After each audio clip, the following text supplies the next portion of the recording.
সুধী দর্শক, ডিডব্লিউ বাংলা লাইভে আপনাদের স্বাগত। কলকাতা থেকে আমি সময়িতা। যে বিষয়টি নিয়ে আলোচনা করার জন্য আজকে আমরা লাইভে এসেছি তা হচ্ছে ওসমান হাদি হত্যার মূল অভিযুক্ত সহ দুইজন গ্রেপ্তার হয়েছেন পশ্চিমবঙ্গ থেকে। শনিবার রাত্রে পশ্চিমবঙ্গ রাজ্য পুলিশের এসটিএফ বনগাঁ অঞ্চল থেকে দুইজনকে গ্রেপ্তার, এই দুই অভিযুক্তকে গ্রেপ্তার করেন। গত ডিসেম্বর মাসের 12 তারিখ ছাত্রনেতা এবং ইনকিলাব মঞ্চের প্রতিষ্ঠাতা ওসমান হাদি খুন হন এবং তারপরে উত্তাল হয় নির্বাচন পূর্ববর্তী বাংলাদেশ।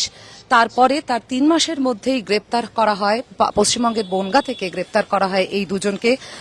একটি প্রেস বিবৃতিতে এই পশ্চিমবঙ্গের পুলিশ যা জানিয়েছেন, পশ্চিমবঙ্গের রাজ্য পুলিশ যা জানিয়েছেন তা হলো গোপন সূত্রে তারা খবর পেয়েছিলেন দুই অভিযুক্ত বাংলাদেশ থেকে এখানে এসে গা ঢাকা দিয়েছেন।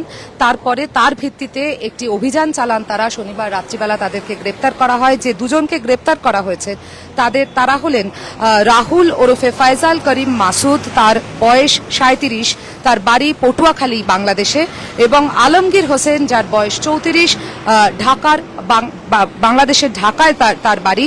তাদেরকে প্রাথমিক জিজ্ঞাসাবাদ করে তারা পুলিশ জানতে পারে যে রাহুল ওরফে ফয়জাল করিম মাসুদ এবং আলমগীর হোসেন বাংলাদেশে ওসমান হাদিকে খুন করে মেঘালয় মারফত বাংলাদেশ থেকে ভারতে আসেন এবং তারা ভারতবর্ষের বিভিন্ন অঞ্চলে গা ঢাকা দিয়েছিলেন। এরপরে তারা চেয়েছিলেন এই বনগাঁ থেকে আবার সীমান্ত পার হয়ে বাংলাদেশে ফিরে যেতে। সেই সময় খবর পেয়ে তাদের একটা অভিযান চালানো হয় এবং শেষ পর্যন্ত তারা গ্রেপ্তার হয়। এরপরে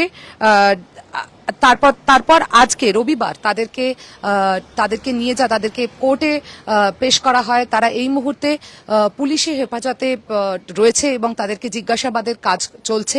আমরা কথা বলেছিলাম পুলিশের আধিকারিকের সঙ্গে, নাম প্রকাশে অনিচ্ছুক এরকম পুলিশের আধিকারিক আমাদেরকে জানিয়েছিলেন যে বহুদিন ধরেই যবে থেকে তারা ভারতবর্ষে প্রবেশ করেছে এবং বিশেষ করে যবে থেকে তারা পশ্চিমবঙ্গে এসেছে তাদের ওপর নজরদারি চালানো হচ্ছিল, তাদেরকে নজরে রাখা হয়েছিল। তাদের গোপন সূত্রে পুলিশ খবর পেয়েছিল যে তারা এই রাজ্যে এসেছে এবং তারা গা ঢাকা দিয়ে আছে বনগাঁ অঞ্চলে, সীমান্ত অঞ্চলে তারা গা ঢাকা দিয়ে আছে। তাদের ওপর নজরদারি চলছিল এবং সুযোগ বুঝে এই অভিযান চালানো হয় এবং শেষ পর্যন্ত তাদেরকে গ্রেপ্তার করা হয়। এই পর্যন্ত খবর আমরা এখনো পর্যন্ত পেয়েছি। এই নিয়ে আরো খবরের দিকে আমরা চোখ রাখবো। আজকের লাইভ এই পর্যন্তই। এই খবর আপনাদের জানালাম। ক্যামেরায় সুব্রতর সঙ্গে আমি সময়িতা, কলকাতা থেকে ডিডব্লিউ বাংলা।